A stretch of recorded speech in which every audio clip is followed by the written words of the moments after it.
আমাদের কাজ করতে গিয়ে সতর্ক হতে হবে। আবেগ দিয়ে কাজ করলে চলবে না। কোনো জায়গায় এখন মসজিদ মন্দির ভেঙে দিল বা কোনো মাজার ভেঙে দিল, এটা দুশমনদের একটা চক্রান্ত। হাসিনার পরিকল্পনা ছিল সে যখন দেশ থেকে পালিয়ে যাবে, এরপরে শত শত মন্দিরে আগুন দেওয়া হবে, হিন্দুদের বাড়িঘরে আগুন দেওয়া হবে, এরপরে সে প্রচার করবে হিন্দুদের উপরে গণহত্যা চালানো হচ্ছে, ভারতকে বলা হবে তারা দখল করে নিবে বাংলাদেশ। এই পরিকল্পনা নিয়েই সে পালিয়েছিল ভারতে।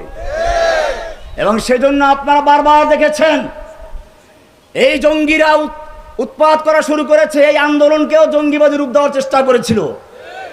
বারবার আমাদের জেলখানায় যেখানে ছিলাম সেখানে হামলা করার চেষ্টা করা হয়েছিল, কিন্তু আল্লাহ রাব্বুল আলামিন কোরআনে বলেছেন ইন্নাহুম ইয়াকিদুনা কাইদা ওয়া আকিদু কাইদা। আল্লাহ তাআলা তাদের সকল ষড়যন্ত্র চক্রান্তর জালকে মাকড়সার জালের মতো ছিন্ন করে দিয়ে হাসিনাকে পালাতে বাধ্য করেছে।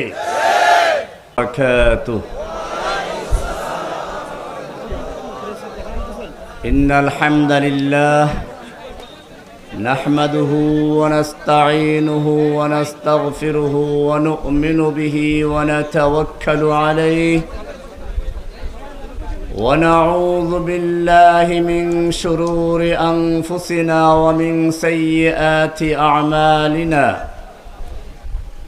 من يهده الله فلا مضل له ومن يضلله فلا هادي له وأشهد أن لا إله إلا الله وحده لا شريك له وأشهد أن محمدًا عبده ورسوله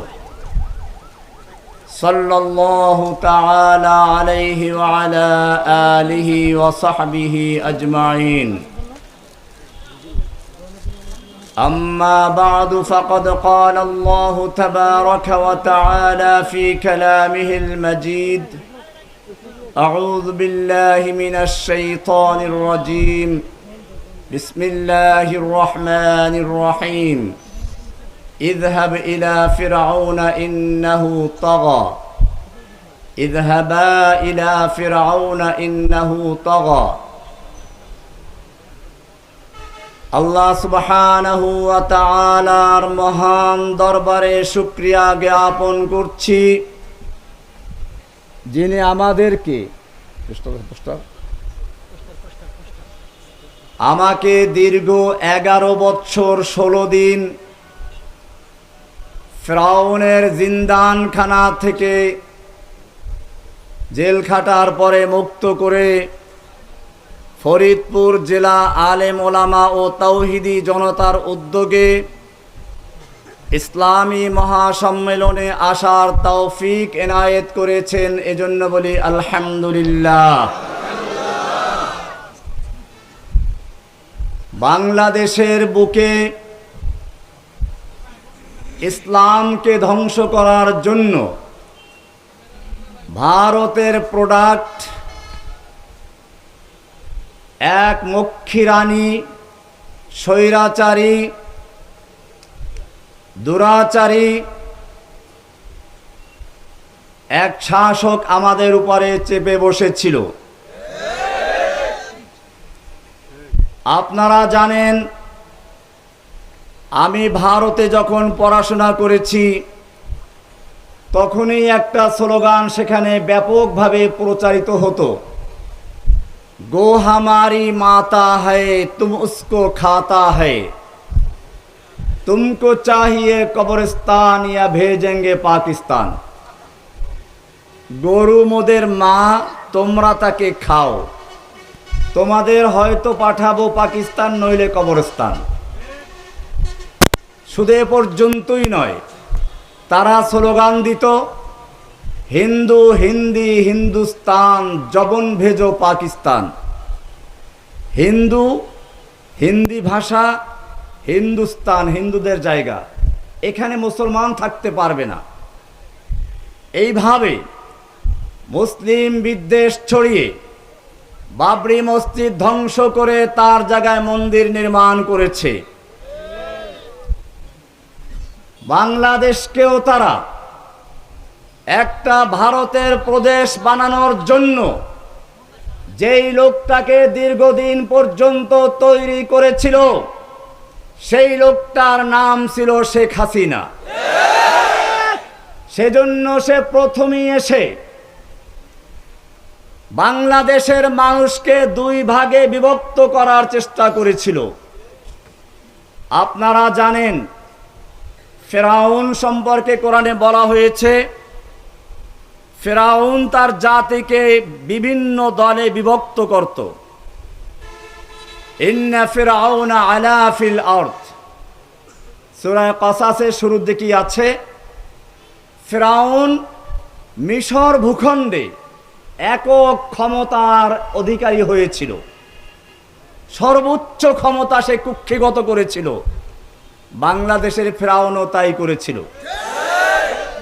এরপরে বলা হচ্ছে ওয়াজআলা আহলাহা শিয়া, সে মিশরের জনগণকে বিভিন্ন দলে বিভক্ত করেছিল। ফেরাউন যেভাবে মিশরের জনগণকে বিভিন্ন দলে বিভক্ত করেছিল, বাংলাদেশের মানুষ যারা সকলে মিলে মিশে ছিল সেই জাতিকে বিভক্ত করে কাউকে রাজাকার, কাউকে আলবদর, কাউকে জামাত, কাউকে শিবির, কাউকে জঙ্গি, এই সব নাটক করে আবার স্বাধীনতার পক্ষে বিপক্ষে, মুক্তিযুদ্ধের চেতনার পক্ষে বিপক্ষে, এরকম বিভিন্নভাবে দলে দলে বিভক্ত করে মুসলিম উম্মাকে বিভিন্নভাবে সে নির্যাতন করে শাসন করার চেষ্টা করেছিল।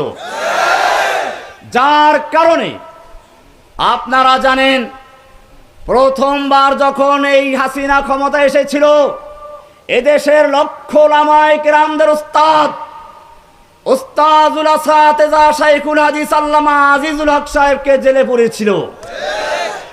দ্বিতীয়বার ক্ষমতা এসে শাইখুল হাদিস আল্লামা আজিজুল হক সাহেবের ছাত্র মুফতি জসিমউদ্দিন রহমানীকে, আজিজুল হক সাহেবের ছেলে মামুনুল হককে, এরকম হাজার হাজার ওলামায়ে কেরামকে জেলে পুরে জেলখানা ভরে ফেলেছিল আর জঙ্গি নাটক সাজিয়েছিল। আমাকে বলা হয়েছিল আনসারুল্লাহ বাংলা টিমের প্রধান। আমি সাংবাদিক ভাইদেরকে স্পষ্ট বলতে চাই, জসিমউদ্দিন রহমানী কোনো গোপন সংগঠনের লোক ছিল না। তার প্রত্যেকটা বক্তব্য ছিল প্রকাশ্যে। যখন বাংলাদেশের মুসলিম জনতার ঈমানকে পরীক্ষা করার জন্য, ঈমানকে চ্যালেঞ্জ করে শাহবাগে নাস্তিক জাগরণ শুরু করা হয়েছিল, জসিমউদ্দিন রহমান যখন গর্জে উঠেছিল ইসলামী জাগরণ তৈরি করার জন্য।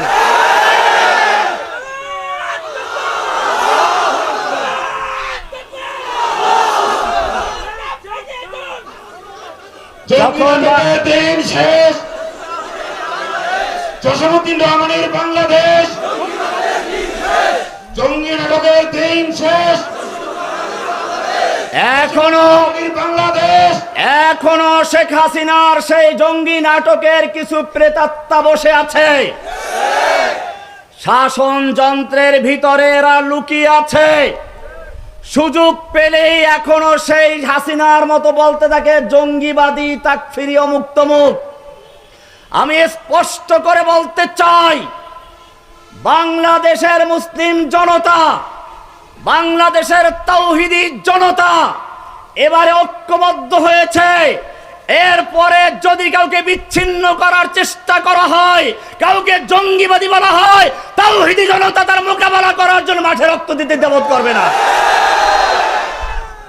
আমি আমার তাওহীদি জনতাকে জিজ্ঞেস করতে চাই, বাংলার জমিনে তাওহীদি রাজ কায়েমের জন্য যদি বুকের তাজা রক্ত রাজপথে ঢেলে দিতে হয়, তোমরা তৈরি থাকবে কিনা? ইনশাআল্লাহ। জঙ্গি নাটকের দিন শেষ, খুনি হাসিনার দিন শেষ। আজিজুল হক সাহেবকে দিয়েছিল পুলিশ হত্যা মামলা। এদেশের কোরআনের পাখি বলা হয় যাকে, আল্লামা সাইদি সাহেবকে বলা হয়েছিল রাজাকার। তিনি জেলখানাতেই শেষ নিঃশ্বাস ত্যাগ করেছেন। ভাইয়েরা আমার, এদেশের যারা কোরআনের কথা বলে, হাদিসের কথা বলে, যুবকদের মধ্যে যারা ইসলামের চেতনা তৈরি করার সক্ষমতা রাখে, এদের সবচেয়ে বড় শত্রু হচ্ছে সেই সমস্ত উলামায়ে কেরাম। এরা আলেমদেরকে বরদাস্ত করতে পারে না। এই কারণে মনে রাখতে হবে, এক এক করে উলামায়ে কেরামদেরকে বিভক্ত করার চেষ্টা করেছিল, এখনো করা হচ্ছে। সেজন্য আমাদের স্পষ্ট বক্তব্য, এখন থেকে আমাদের মধ্যে কোনো বিভক্তি নেই। আমি একটু শুনেছি আমার পূর্বে আল্লামা হারুন ইসলামাবাদী সাহেব বলছিলেন শত্রু চিনতে হবে, এটা খুব গুরুত্বপূর্ণ বিষয়। কোনো এক আল্লাহওয়ালাকে জিজ্ঞেস করা হয়েছিল, আপনি এই স্তরে কিভাবে উপনীত হলেন? তিনি বললেন, আমি দেখলাম দুনিয়াতে এমন কোনো লোক নেই যার কোনো বন্ধু নেই। ল্যাংড়া, লুলা, আতর, কুরা, বোকা সবার বন্ধু আছে, আমারও কেউ বন্ধু আছে। কিন্তু আমার বন্ধু কে আসলে? দুনিয়াতে কেউ স্থায়ী বন্ধু নয়। সব সমস্যার সমাধান দিতে পারে আল কোরআন। আমি কোরআনের কাছে জিজ্ঞেস করলাম আমার বন্ধুকে, কোরআন আমাকে জানিয়ে দিল আল্লাহু ওয়ালিয়্যুল্লাযীনা আমানু, মুমিনদের বন্ধু হচ্ছেন কে? এবারে আমি চিন্তা করলাম, দুনিয়ায় এমন কোনো মানুষ নেই যার কোনো শত্রু নেই। যত ভালো মানুষ হোক তার শত্রু আছে। আমার শত্রুটা কি? আজকে যে শত্রু সে কালকে বন্ধু হয়ে যায়। এজন্য আমি আবার কোরআনকে জিজ্ঞেস করলাম, কোরআন তুমি বলে দাও আমার শত্রুকে। কোরআন বলছে ইন্নাশ শাইতানা লিল ইনসানি আদুউম মুবিন, নিশ্চয়ই শয়তান হচ্ছে তোমাদের প্রকাশ্য শত্রু। বন্ধুকে? দুশমনকে? আল্লাহ যেহেতু বন্ধু, আল্লাহর পথে যারা চলে, আল্লাহর কথা বলে, আল্লাহর দিন প্রতিষ্ঠার কাজ করে, তারা সকলে আমার বন্ধু, সে যে দলের হোক না কেন। অপরদিকে শয়তানের কথা যারা বলে, শয়তানের পথে যারা চলে, শয়তানের রাজ কায়েম করতে যারা চায়, তারা আমাদের শত্রু। পরিষ্কার হয়ে গেলে শত্রু আর মিত্র। আমাদের শত্রু ইসলামিক কোন দল নয়। আমাদের এখন মিশন হচ্ছে একটাই, আমরা এখনো বিজয় লাভ করি নাই। মনে রাখতে হবে, একটা সাময়িক বিজয় বাংলাদেশে এসেছে। যতক্ষণ পর্যন্ত এই বাংলার জমিনে আল্লাহর কোরআনের রাজ কায়েম না হবে, ততক্ষণ পর্যন্ত মুসলিমদের বিজয় আসতে পারে না। আল্লাহ সুবহানাহু ওয়া তাআলা কোরআনে বলেছেন রাসূলকে কেন পাঠানো হয়েছিল? ওয়াল্লাযী আরসালা রাসূলাহু বিল হুদা ওয়া দীনিল হক। যদি প্রশ্ন করা হয় লিমাযা আরসালাল্লাহু তাআলা রাসূলাহু বিল হুদা ওয়া দীনিল হক, আল্লাহ তাআলা কেন তার রাসূলকে হেদায়েত এবং দ্বীনে হক দিয়ে প্রেরণ করেছেন? উত্তর কি হবে? কোরআনে স্পষ্ট আয়াত, লিইয়ুযহিরাহু আলা দ্বীনি কুল্লিহি, অন্য সব দ্বীনে বাতিলের উপরে আল্লাহর দেওয়া দ্বীনে হককে বিজয়ী করার জন্য। সব দ্বীনে বাতিলের উপরে আল্লাহর দ্বীনে হককে বিজয়ী করার জন্য আল্লাহ তার রাসূলকে পাঠিয়েছেন। আমাদের দেশে ইসলাম কি বিজয়ী আছে না পরাজিত? কোরআন দ্বারা কি আদালত চলে, সংসদ চলে, ব্যাংক চলে, ব্যবসা বাণিজ্য চলে? তাহলে বোঝা গেল ইসলাম এখনো বিজয়ী হয় নাই। আমাদের এখন কাজ কি? ইসলামকে বিজয়ী করা। ইসলামকে বিজয়ী করতে গেলে আমাদের ঐক্যবদ্ধ হতে হবে। আপনারা জানেন কোরআনের স্পষ্ট আয়াত আছে। কোরআনে আল্লাহ রাব্বুল আলামিন সূরা আলে ইমরানের 103 নম্বর আয়াতে বলেছেন, ওয়াতাসিমু বিহাবলিল্লাহি জামিআ, তোমরা আল্লাহর রজ্জুকে ঐক্যবদ্ধভাবে ধারণ করো। ওয়ালা তাফাররাকু, বিচ্ছিন্ন হইও না। আমাদের বিচ্ছিন্ন হওয়ার সুযোগ নেই। এরপরে কোরআনের সূরা আনফালের 46 নম্বর আয়াতে বলা হয়েছে, ওয়ালা তানাজাউ, তোমরা পরস্পরে ঝগড়ায় লিপ্ত হইও না। ফাতাফশালু, তোমরা হীনমন্য হয়ে যাবে। ওয়াতাযহাবা রিহুকুম, তোমাদের প্রভাব, শত্রুদের মনের ভিতরে তোমাদের প্রভাব তা নষ্ট হয়ে যাবে। আপনারা দেখেছেন শেখ হাসিনার যে দুর্দান্ত প্রতাপ ছিল, এত সহজে ধ্বংস হবে তা কি আমরা কল্পনা করেছিলাম? আমার মনে পড়ে কোরআনের আয়াত, মা যানানতুম আন ইয়াখরুজু ওয়া যান্নু আন্নাহুম মানিআতুহুম হুসুনুহুম মিনাল্লাহ। তোমরা ধারণা করো নাই সে এরকম পালিয়ে যাবে। ওয়া যান্নু আন্নাহুম মানিআতুহুম হুসুনুহুম মিনাল্লাহ। এবং হাসিনারাও মনে করেছিল তাদের ভারতের দুর্গ, ছাত্রলীগের দুর্গ, যুবলীগের দুর্গ, শ্রমিক লীগের দুর্গ, গরু চোর লীগের দুর্গ, ধর্ষক লীগের দুর্গ, ওরা তাকে হেফাজত করবে। আল্লাহ তাআলা বলছেন ফাতাহুমুল্লাহু মিন হাইসু লাম ইয়াহতাসিবু। আল্লাহ তাআলা এমন ভাবে তাদেরকে পাকড়াও করলেন, মিন হাইসু লাম ইয়াহতাসিব, তারা কল্পনাও করতে পারে নাই। ওয়া কাযাফা ফি কুলুবিহিমুর রুব। আল্লাহ তাআলা তাদের অন্তর মধ্যে ভীতির সঞ্চার করে দিলেন, ভয় ঢুকিয়ে দিলেন। হাসিনা পালিয়েছে, কিন্তু হাসিনার আদর্শ এখনো পালায় নাই, হাসিনার চরিত্র পালায় নাই। এখন আমাদের জাগরণ তৈরি হয় নাই। যতক্ষণ পর্যন্ত এই বাংলার জমিনে তাওহীদের আওয়াজ না উঠবে, প্রত্যেকটা মানুষের অন্তরে নামাজ পড়া যেমন ফরজ, কোরআন পড়া, মসজিদ তৈরি করা যেমন জরুরি, মাদ্রাসা তৈরি করা যেমন জরুরি, এরকম ভাবে যতক্ষণ পর্যন্ত প্রত্যেকটা মানুষ এই কথা না বুঝবে যে আকিমুদ্দিন, দিন কায়েম করাও, দিনকে বিজয়ী করাও জরুরি, ততক্ষণ পর্যন্ত দিন কায়েম হবে না। এজন্য আমাদের কাজ হচ্ছে গ্রামে গঞ্জে সব জায়গায় আকিমুস-সালার সাথে সাথে আকিমুদ্দিনের স্লোগান তৈরি করে দেওয়া, সবার মধ্যে এটা ছড়িয়ে দেওয়া। ভাইয়েরা আমার, জা আল হাক্কু ওয়া যাহাকাল বাতিল ইন্নাল বাতিলা কানা যাহুকা। ফিরাউন আয়ে, হামান আয়ে, জালিম জাবের সুলতান আয়ে, कितने कितने शैतान आए, सबको हुई रुसवाई हासिल। जा अल हक्कु व ज़हक़ल बातिल इन्नल बातिला काना ज़हूक़ा। हसीना आए, नौफिल आए, कौवा कादिर नानुक आए, कामल आनिस शैतान आए, कितने कितने शैतान आए, सबको हुई रसवाई हासिल। जा अल हक्कु व ज़हक़ल बातिल इन्नल बातिला काना ज़हूक़ा। বাতিল চলে গেছে, কিন্তু এখনো শেষ হয় নাই। ওই যে অজীব, মানে সজীব নয়, কি অজীব। অজীব মানে হচ্ছে যা জীব নাই, জড় পদার্থ। অজিত সাহেব একজন ভালো মানুষ ছিলেন, আমি তার নামে ওর নাম দিতে চাই না, এজন্য ইয়াজিদ। তাহলে অজীব, ইয়াজিদ, পরাজয়। কি নাম? জয়ের জায়গায় পরাজয়। সে এখন জয় না বিজয়? পরাজয়, পরাজয়। কাজে এখন থেকে তার নাম হবে অজীব, ইয়াজিদ, পরাজয়। সে এখন ভাষণ দিচ্ছে, আমি আছি, আমি আওয়ামী লীগের হাল ধরবো, ক্ষমতায় আসবো। আমি বাংলার তাওহীদি জনতাকে বলতে চাই, ছাত্র জনতাকে বলতে চাই, আজকে যেভাবে ঐক্যবদ্ধভাবে মাঠে নেমেছো, এই ঐক্যবদ্ধ ধরে রাখতে হবে। ফাটল ধরাবার চেষ্টা করা হবে।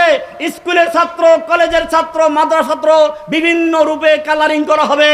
আমাদেরকে মনে রাখতে হবে, আমাদের কোনো স্কুলের পরিচয় নয়, মাদ্রাসার পরিচয় নয়, কে আলিয়া, কে কওমিয়া, কে স্কুল, কলেজ, ইউনিভার্সিটি, সেই পরিচয় নেই।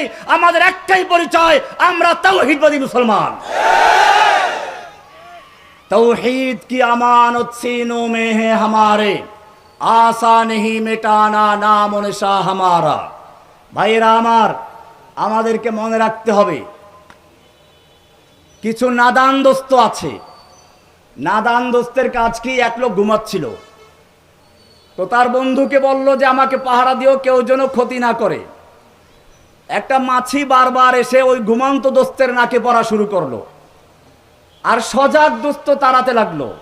কয়েকবার তাড়াবার পরে রাগ উঠলো, মাছিও নাছর বান্দায়, একবার তাড়ালে সেখানে বসবি। একটা পাথর নিয়ে বসে আছে ওই সজাগ বন্ধু। যেই মাছি বসলো, আর মাছির উপরে সেই পাথর নিক্ষেপ করলো, মাছি উড়ে চলে গেছে। বন্ধু আছে? আমাদের কিছু নাদান দোস্ত আছে। এখন আমরা একটা পরিবেশে আছি, এটাকে আমাদের স্থিতিশীল রাখতে হবে। এখন একটা মাজার ভেঙ্গে অথবা একটা মন্দির ভেঙ্গে কুফফারদের নীল নকশা বাস্তবায়ন করার কোনো দরকার নেই, কুফফারদের ফাঁদে পা দেওয়ার কোনো দরকার নেই। আমরা যদি একটা লোক বাঘ শিকার করতে যায়, সে একটা হরিণ দেখে অথবা সে একটা খরগোশ দেখে তার পিছনে লেগে যায়, বাঘ শিকার করতে পারবে? আমাদের এখন কর্মসূচি কি? দিনকে বিজয়ী করা। কর্মসূচি কি এখন? দিনকে বিজয়ী করা। লিইয়ুযহিরাহু আলাদ-দীন কুল্লি। আমাদের স্লোগান কি এখন? হুয়াল্লাযী আরসালা রাসূলাহু বিল হুদা ওয়া দীনিল হক লিইয়ুযহিরাহু আলাদ-দীন। এখন আমাদের এটা কর্মসূচি। আমরা আল্লাহর জমিনে আল্লাহর দ্বীনকে বিজয়ী করতে গিয়ে আমাদের জীবন, আমাদের জান, আমাদের মাল সব কিছু কোরবান করব। আল্লাহর দ্বীনকে, আল্লাহর কোরআনের রাজ কায়েম না করে ঘরে ফিরবে না ইনশাআল্লাহ। এই স্লোগান নিয়ে আমরা মাঠে নামবো।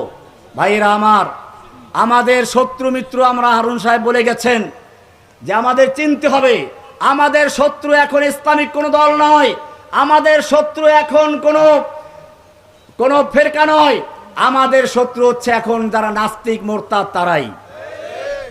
কোরআন পরিষ্কার বলে দিয়েছে, আপনারা জানেন আল্লাহ সুবহানাহু ওয়া তাআলা কোরআনে এই নাস্তিক মুরতাদদের সম্পর্কে স্পষ্ট বলেছেন, লাইল্লাম ইয়ানতাহিল মুনাফিকুনা ওয়াল্লাযীনা ফী কুলুবিহিম মারাদ। যদি মুনাফিকরা এবং যাদের অন্তরে ইসলাম বিদ্বেষের রোগ আছে তারা, ওয়াল মুরজিফুনা ফিল মাদিনা, এবং মদিনায় যারা গুজব রটায় তারা যদি বিরত না হয়, লানুগরিয়ান্নাকা বিহিম, হে নবী আপনাকে আমি তাদের বিরুদ্ধে খেপিয়ে দিব, উত্তেজিত করে দিব। সুম্মা লা ইউজাবিরুনাকা ফিহা ইল্লা কালিলা, এরপরে তারা আপনার প্রতিবেশী হয়ে মদিনায় আর বসবাস করতে পারবে না, অল্প দিনই বসবাস করতে পারবে। মালউনিন, তারা যে কয়দিন থাকবে তাও থাকবে অভিশপ্ত হয়ে। এরপরে আল্লাহ তাআলা বলছেন, আইনামা সুকিফু, ওদেরকে যেখানে পাওয়া যায় উখিজু, ওদেরকে পাকড়াও করা হবে। ওয়াকুতিলু তাকতিলা, অর্থ কি তার? এগুলো সব ফেলে মাজহুল, মারুফ নয়। আমি বলে থাকি যে মাজহুল কাকে বলে? মাজহুল হচ্ছে মা লাম ইউসাম্মা ফাইলুহু, যার ফাইল উল্লেখ থাকে না। তার মানে হচ্ছে, আমরা দেখেছি শেখ হাসিনার বাবার জন্য আইন করা হয়েছিল। শেখ হাসিনার বাপকে যদি কেউ গালি দেয়, প্রথমবার যদি অন্যায় অপরাধ করে তাহলে 14 বছরের সাজা ছিল, দ্বিতীয়বার করলে লাইফ সাজা, যাবজ্জীবন সাজার ব্যবস্থা করা হয়েছিল। আমরা বলেছিলাম আপনার বাবার প্রতি আপনার ভালোবাসা থাকবে, এটাই স্বাভাবিক, আপনি আইন করেন, কোনো আপত্তি নেই।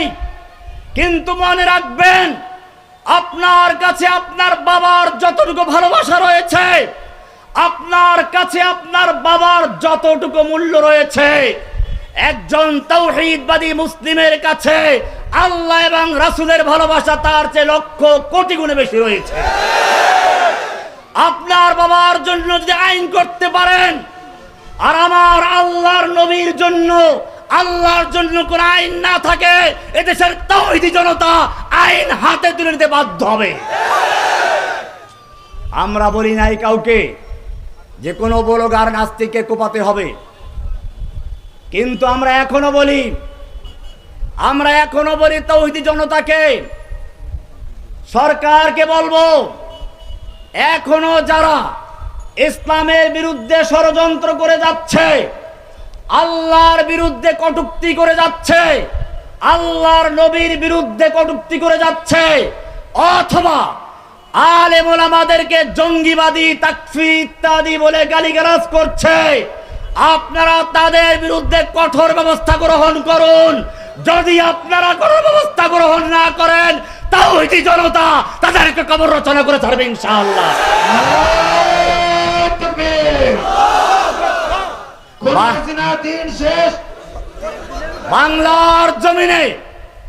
বাংলার জমিনে কোন নাস্তিক মুরতাদ আল্লাহকে গালি দিয়ে, রাসূলকে গালি দিয়ে, আল্লাহকে কটূক্তি করে, রাসূলের নামে কটূক্তি করে এই বাংলার জমিনে থাকার অধিকার রাখে না। সুতরাং সরকারকে বলবো, আর আগুন নিয়ে খেলা করবেন না। আগুন নিয়ে বহুত খেলা করেছে হাসিনা। হাসিনা পালাবার জায়গাও খুঁজে পাচ্ছে না। বাংলার জমিন থেকে তাসলিমা নাসরিন পালিয়েছে, বাংলার জমিন থেকে হনুমান পালিয়েছে, বাংলার জমিন থেকে নাস্তিক মুরতাদরা পালিয়েছে। কিয়ামত পর্যন্ত বাংলার জমিনে যে কেউ আল্লাহকে নিয়ে কটূক্তি করবে, রাসূলকে নিয়ে কটূক্তি করবে, তাকে বাংলার জমিনে থাকতে দেওয়া হবে না। আমরা আইন হাতে তুলে নিতে চাই না, কাউকে নেওয়ার জন্য বলছিও না। খুব ভালো করে বুঝবেন, আমাদের এখন কাজ হচ্ছে ইসলামকে বিজয়ী করা। সেজন্য ছোটখাটো কোনো কাজ করে আমাদের বড় কর্মসূচি ক্ষতিগ্রস্ত করতে চাই না। যারা আমাদেরকে ভালোবাসেন, মুফতি হারুন এজাহার সাহেব ছুটে এসেছেন, এদেশের আলেম ওলামারা এখানে আছেন, ফরিদপুরের ওলামায়ে কেরামরা আছেন, সমস্ত ওলামায়ে কেরাম এখন ঐক্যবদ্ধ হয়েছে। ওলামায়ে কেরামদের সকলের দিলের তামান্না, ইনশাআল্লাহ আমাদের এই শতাব্দীর ভিতরে বাংলাদেশে কোরআন সুন্নাহর রাজ কায়েম করে ছাড়বো ইনশাআল্লাহ। সেজন্য কেউ আমাদের মূল ধারার পরিবর্তে, ওলামায়ে কেরামদের নেতৃত্বের পরিবর্তে খুচরা খুচরা দল করে আলাদা কর্মসূচি বাস্তবায়ন করে আমাদের ক্ষতি করার চেষ্টা করবেন না। ওলামায়ে কেরাম জেগেছে, ওলামাদের নেতৃত্বে আপনারা কাজ করবেন। এখানে আমাদের ছাত্র ভাইরা আছেন, আধুনিক শিক্ষিত, ইসলামী শিক্ষিত সব রকমের ভাইয়েরা আছেন। আমি সারা বাংলাদেশের সকল ভাইদেরকে বলবো, সকল ভেদাভেদ ভুলে গিয়ে আমাদের মধ্যে কে স্কুলের ছাত্র, কলেজের ছাত্র, ইংরেজি শিক্ষিত, আর কে মাদ্রাসার ছাত্র, আমরা সেই ভেদাভেদ রাখবো না। আমরা সকলে ওলামায়ে কেরামদের নেতৃত্বে কাজ করবো ইনশাআল্লাহ। আমরা খুচরা খুচরা দল কায়েম করব না। এটা ফেরাউনের কাজ ছিল, যেটা শুরুতেই বলেছি। ফেরাউন দলে দলে বিভক্ত করত। আমরা কি ফেরাউনের আদর্শ বাস্তবায়ন?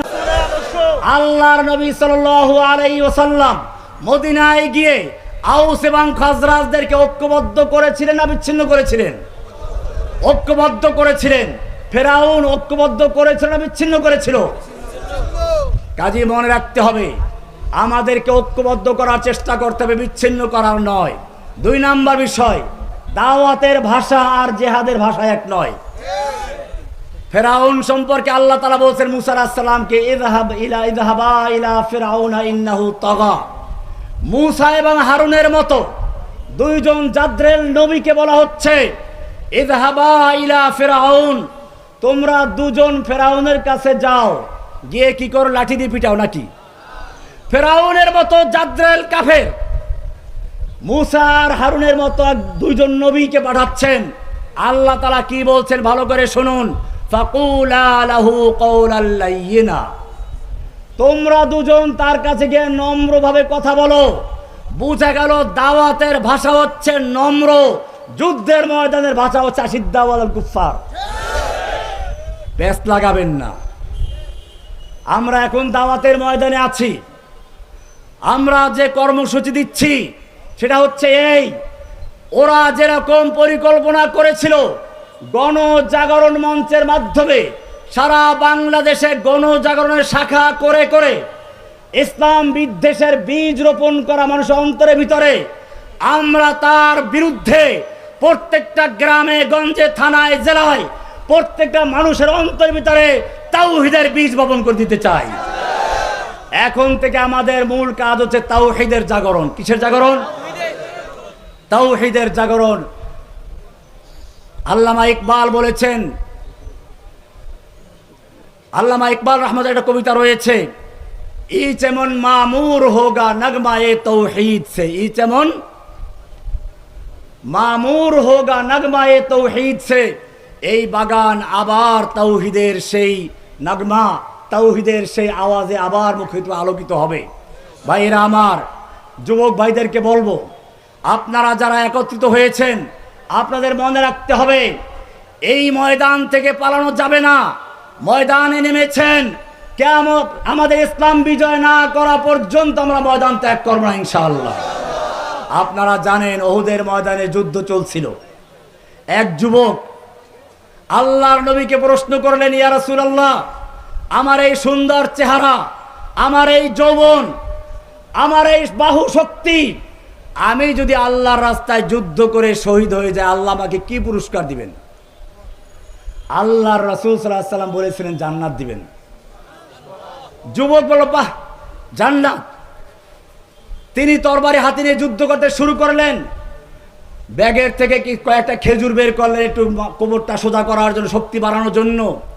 কয়েকটা খেজুর খেয়ে বাকিগুলো ছুঁড়ে মারলেন, আর বললেন, এতগুলো খেজুর খেতে গেলে আমার অনেক সময় লেগে যাবে, জান্নাতে যেতে দেরি হয়ে যাবে। যুবক তরবারি হাতে নিয়ে দুশমনের ভিড়ের ভিতরে ঢুকে গেল। দুশমনদের কেটে কেটে স্তূপ করে ফেলতে লাগলো। চাঁদ যেরকম ভাবে, পূর্ণিমার চাঁদ যেরকম ভাবে কালো মেঘের ভিতরে ঢুকে যায়, সেরকম দুশমনের ভিড়ে ঢুকে গেছে। সাহাবায়ে কেরাম ডাক দিলেন, যুবক ফিরে আসো, আমাদের কাতারে ফিরে আসো। যুবক মুখে হাসি, চেহারায় রক্ত, বলতে, আমাকে যেতে দাও, আমি উহুদ পাহাড়ের দিক থেকে জান্নাতের সুগন্ধি পাচ্ছি। যুদ্ধ করতে করতে শহীদ হয়ে গেল, জীবন দিয়ে দিল। এটাই হবে আমাদের আদর্শ। डरते नहीं दुनिया में मुसलमानों के सीसे जब दौलत ईमान मिले उनको नबी से। বলগার রাজীব হায়দারকে যারা হত্যা করেছিল, আমি জানি না তারা কারা, চিন্তাও না, অথচ সেই মামলা আমাকে দেওয়া হয়েছিল। আমি যখন জেলখানা তাদের সাথে পরিচিত হলাম, জিজ্ঞেস করলাম, তোমরা এটা কেন করলে? বললে, এটা ইমানি দায়িত্বে করেছি, জসিমউদ্দিন রহমানের নির্দেশে নয়। তাকে তারা চিনেও না। যখন রাজীব হায়দার নামক একটা নাপাক কীট আল্লাহর নবীকে নিয়ে কটূক্তি করেছে, ওরা কোনো মাদ্রাসার ছাত্র নয়, কোনো পীর সাহেবের মুরিদ নয়, তাবলিগেও চিল্লা লাগায় নাই, নর্থ সাউথ ইউনিভার্সিটির ছাত্র। ওদের ইমানি তাকাদা আসলো, ওরা ময়দানে ঝাঁপিয়ে পড়লো। সেই ব্লগার নাস্তিক থাবা বাবা ওরফে রাজীব হায়দারকে জাহান্নামে পৌঁছে দিয়ে তারা জেলখানা চলে গেছে। আমাদের মনে রাখতে হবে, এই ভাইয়েরা এখন আমাদের জেলে রয়েছে। যতক্ষণ পর্যন্ত আল্লাহর নবীর এই আশিকদেরকে, আল্লাহর নবীর এই সঠিক প্রেমিকদেরকে জেল থেকে মুক্ত করতে না পারবো, অতক্ষণ পর্যন্ত আমাদের নবীর ভালোবাসা পূর্ণতা লাভ করতে পারে না। সবাই যখন মুক্তি পেল, আমার ভাই চলে কেন, নবীর আশিক চলে কেন? আমি আমাদের সর্বস্তরের জনতাকে জানিয়ে দিতে চাই, এই বাংলাদেশের পরিবর্তন কোন একক কোন দলের কারণে আসে নাই। খুব ভালো করে শুনে রাখো, তিলে তিলে মানুষের মধ্যে ক্ষোভ তৈরি হয়েছে। ক্ষোভ তৈরি হয়েছিল আল্লামা আজিজুল হক সাহেবকে জেলে দেওয়ার মাধ্যমে। ক্ষোভ তৈরি হয়েছিল শাপলা চত্বরে হাজার হাজার মানুষকে খুন করার মাধ্যমে। ক্ষোভ তৈরি হয়েছিল নরেন্দ্র মোদীর মতো একটা নাপাক ইসলামের দুশ্মন, বাবরি মসজিদ হত্যাকারী নাপাক শয়তানকে বাংলাদেশ নাপাক করার যখন চেষ্টা করা হয়েছিল, এনেছিল, তার বিরুদ্ধে প্রতিবাদ করতে গিয়ে এদেশের তাওহীদি জনতা নিজের বুকের তাজা রক্ত ঢেলে দিয়েছিল। হাজার হাজার উলামায়ে কেরামদেরকে তখন আবার জেলে ঢুকিয়েছিল। ক্ষোভ তৈরি হয়েছিল সেই শাহবাগ থেকে শুরু করে প্রত্যেকটা পরতে পরতে তারই বিস্ফোরণ ঘটেছিল তোমাদের এই আন্দোলনের মাধ্যমে। সুতরাং তোমাদেরকে মনে রাখতে হবে, এই বাংলাদেশের পরিবর্তন, এই আন্দোলন কোনো এককভাবে কারো কুক্ষমতার কারণে আসে নাই, একক কারো কোনো সম্পত্তি নয়, এটা সর্বস্তরের জনতার ঐক্যবদ্ধ সম্পত্তি। সুতরাং সকলকে সমানভাবে মূল্যায়ন করতে হবে। শুধুমাত্র নিজেদের স্বার্থ উদ্ধার করে অন্যদেরটা এড়িয়ে গেলে চলবে না, তাহলে কিন্তু এই বিজয় আর বেশি দিন থাকবে না। দুশ্মন কিন্তু এখনো বসে আছে, এখনো ওত পেতে বসে আছে। কিভাবে আমাদের মধ্যে আবার সেই ঐক্যে ফাটল ধরানো যায়, কিভাবে আবার ভারতের দালালদেরকে বিজয়ী করা যায়, সেজন্য তারা প্রতিটি ক্ষণে ক্ষণে তারা বসে আছে। আপনারা জানেন ভারতের মিডিয়াগুলো আমার বিরুদ্ধে কিভাবে লেগেছে।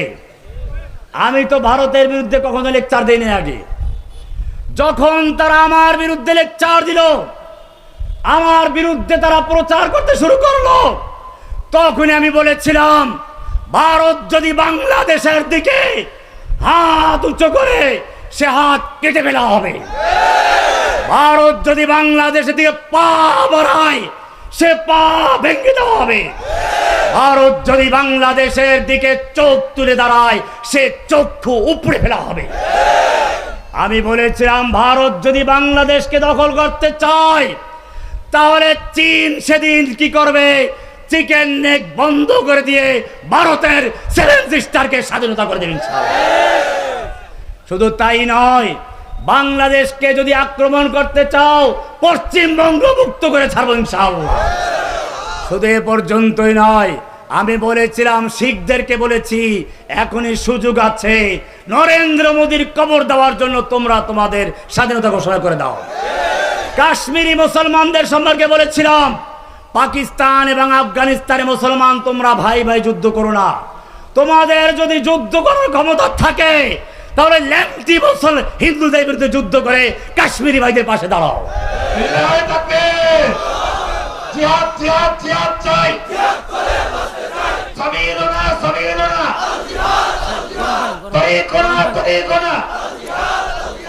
ভাইরা আমার, মূলত আমার আসলে বক্তব্য দেওয়ার মতো অবস্থা নেই, শরীর অত্যন্ত খারাপ। আজকে এই প্রোগ্রাম ক্যান্সেল করারই আলোচনা হয়েছিল, কিন্তু তারপরেও আপনাদের ভালোবাসা মোহাব্বতের কারণে আসতে হয়েছে।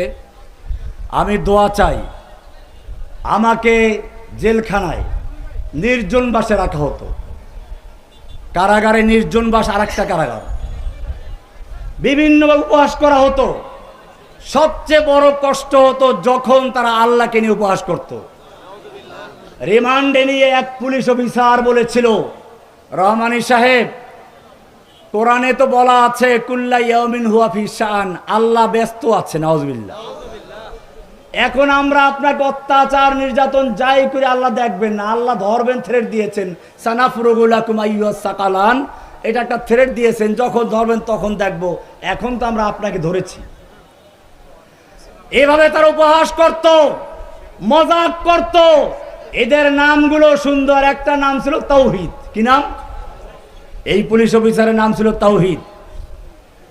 সুতরাং মনে রাখতে হবে, এদেশে এমন কিছু হিন্দু আছে, হিন্দুদের দালাল আছে, নাস্তিক মোরতাদ আছে, যাদের নাম তাদের বাপদাদা রেখেছিল খুব সুন্দর, তাওহীদুল ইসলাম, তাওহীদুর রহমান ইত্যাদি, কিন্তু তারা সবচেয়ে বড় আল্লাহ এবং আল্লাহ রাসূলের দুশমন। এই দুশমনদের আমাদের মোকাবেলা করতে হবে, সেজন্য ঐক্যবদ্ধ থাকতে হবে, হুঁশিয়ারের সাথে কাজ করতে হবে, দুশমনদের ফাঁদে পা পাড়া দেওয়া যাবে না। আল্লাহ তাআলা আমাদের সকলকে বিষয়গুলোকে বুঝার এবং তৌফিক দান করুন, আমিন। ওয়াসাল্লাল্লাহু তাআলা আলা নবিয়িনা মুহাম্মদ ওয়া আলা আলিহি ওয়া সাহবিহি আজমাইন। আসসালামু আলাইকুম ওয়া রাহমাতুল্লাহি ওয়া বারাকাতুহু।